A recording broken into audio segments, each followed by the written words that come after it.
Welcome to the Happiness Podcast. I'm Dr. Robert Puff. Do you ever wonder why people make silly choices?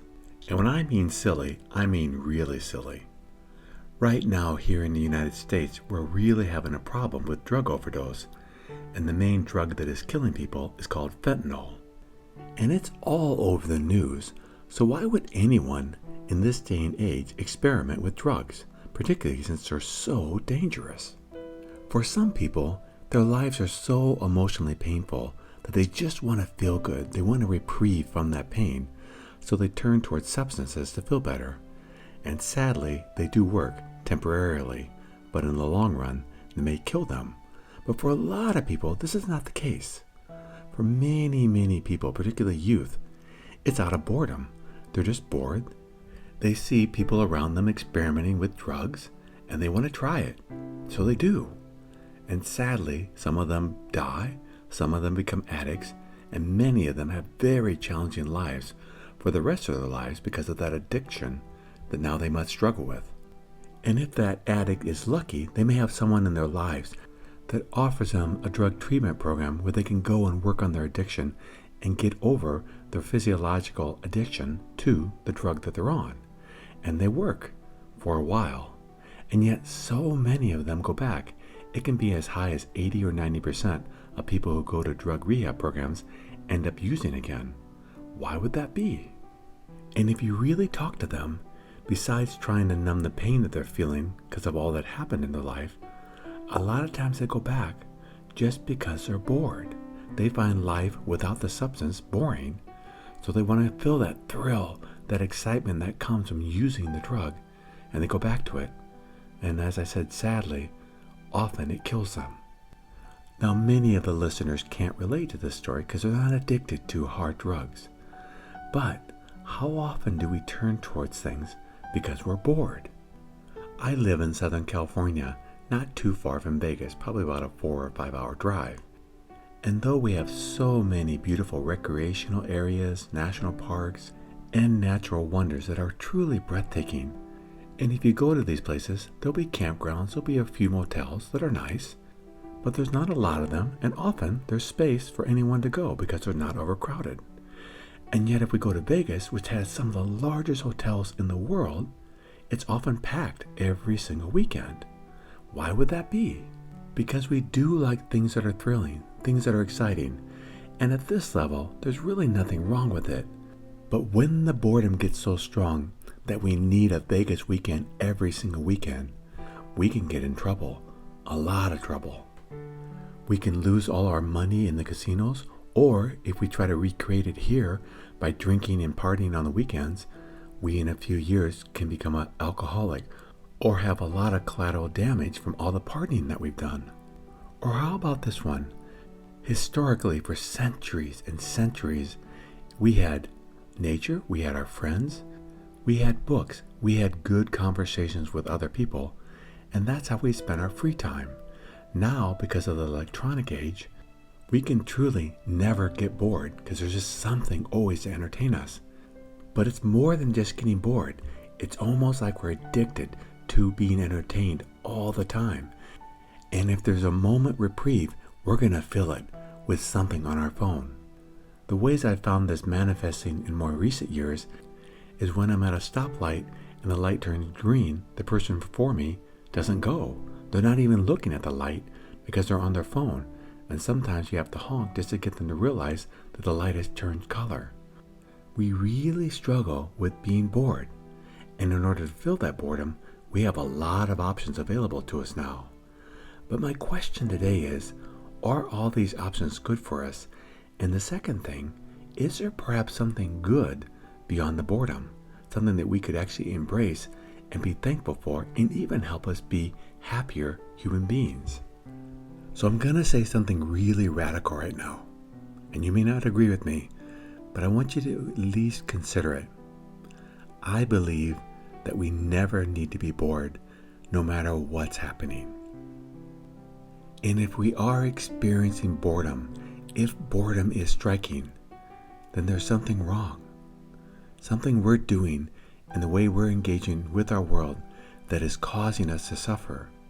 And choosing to remove that boredom through external stimulation is not the way to heal it. Look at it this way. Things that tend to be good for us aren't always the most exciting. I think most of us have heard that eating a lot of fruits and vegetables that are organic is really good for us, and we should eat a lot of them because they keep us healthy, they help fight off disease, they're just overall really good for us. And yet I believe most of us don't do that. We tend to eat things that taste good, that are savory, that really melt in our mouth and we go, that's really good.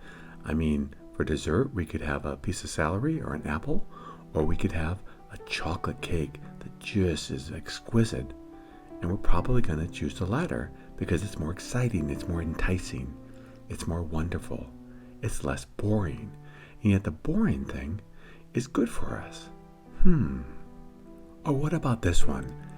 We all get paid a certain amount of money, and we probably have all heard that putting a little bit aside for our future is a wise thing to do. We ought to do that. And yet when our paychecks come, for some of us, we see something that the marketers have put in our face saying if we got that, we'd be so much more happier. So we go out and buy it, and we don't save anything. And then as we get older and reach retirement, we have nothing saved. And it's hard. It's really hard sometimes. Now this one's a little bit more trickier because it takes two people, but let's say two people fall in love and they really care for each other. Now you can't control what your partner does, but what you can control is being a really good partner to them. And part of that is by being faithful to them. Now you may have to leave if the relationship starts going really poorly, but if we're doing our best and we stay with them and then we decide to leave, that's one thing. But while we're with them, it would be a really good thing to do just to be with them and be loyal to them. But yet, how many people do we know that have left their partner or cheated on their partner? Because for them, it was exciting, it was thrilling. It's just that being with the partner has a lot of good to it, but that excitement of a new relationship can be very enticing, and yet, in the long run, not very good for us. Or let's say we're struggling financially and we want to improve our lot in life. And we realize if we went back to school, got trained in a specific trade, we could make a lot more money and life would be easier. But when we come home at the end of the day or on the weekends, we don't want to study and put our nose in a book or get on the computer and take courses online. Our boredom will kick in and say, let's do something exciting. Perhaps we can watch a movie, or we can play a game on our phone, or we can play computer games, or fill in the blank. There's so many other things we can do when boredom is kicking in. Or one last example. Again, I think we all know that exercise is really good for us. I think everyone does. And yet, it's the end of the day or again the weekend, and we think about going for a walk, or we think about staying home and watching a new movie or a TV series that we just love. And though exercise is so good for us, we just don't do it.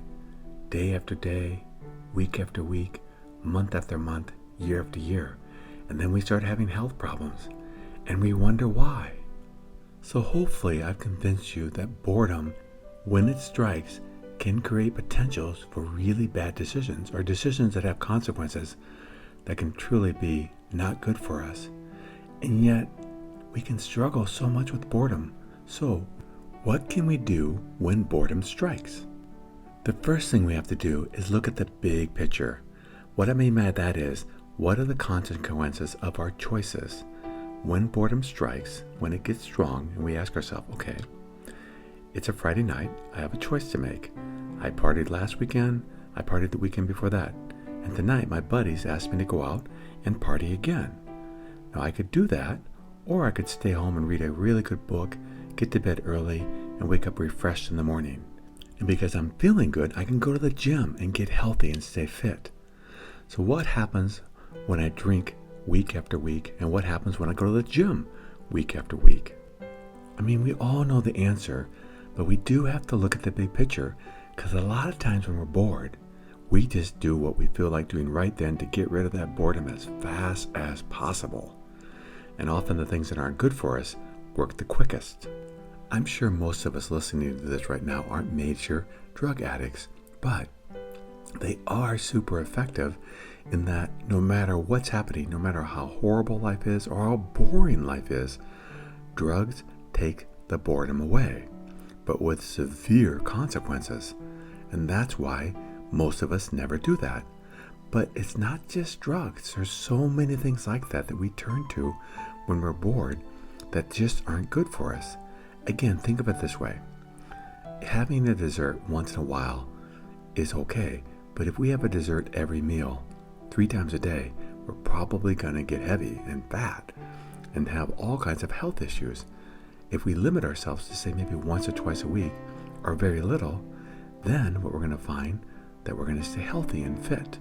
So that's where boredom is key. We have to look at the big picture and say, what is my boredom pushing me through?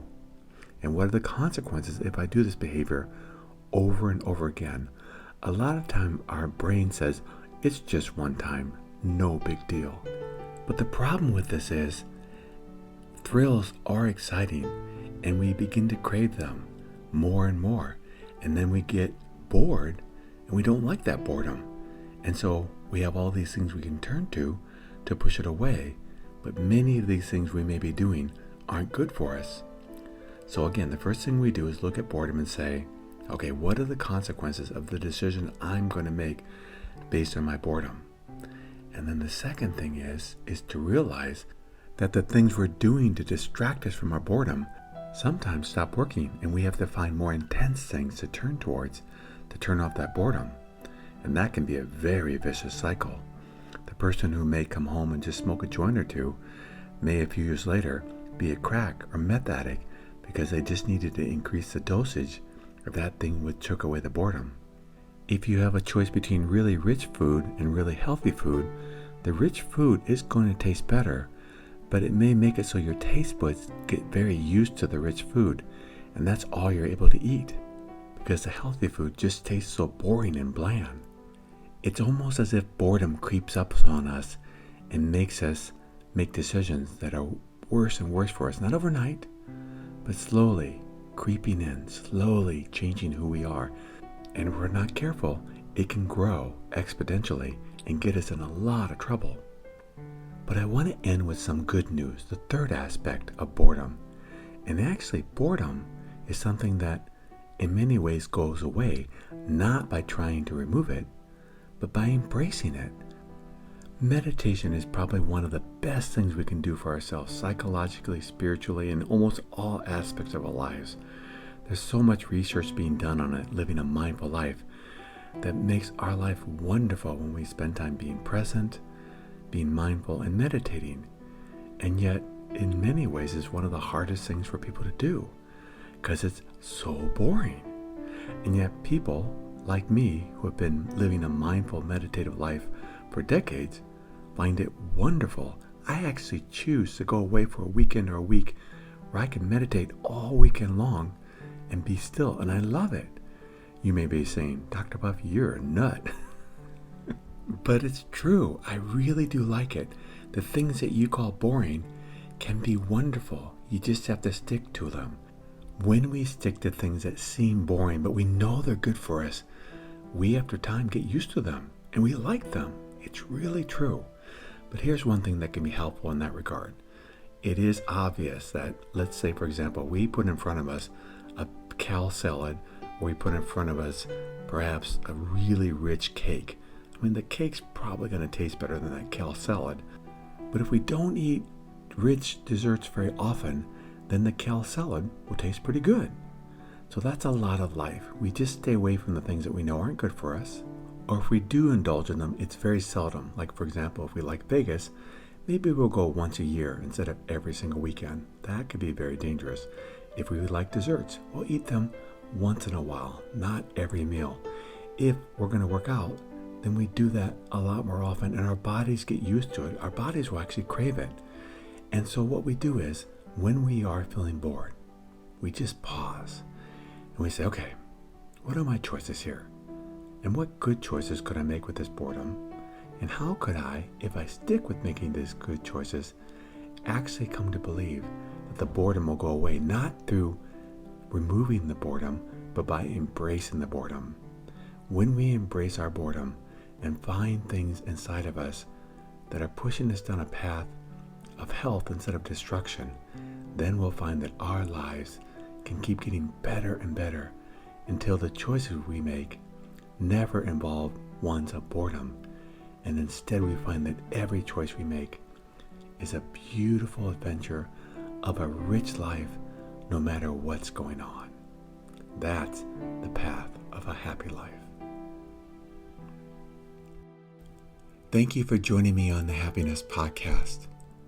If you'd like to learn more about the podcast, please go to happinesspodcast.org.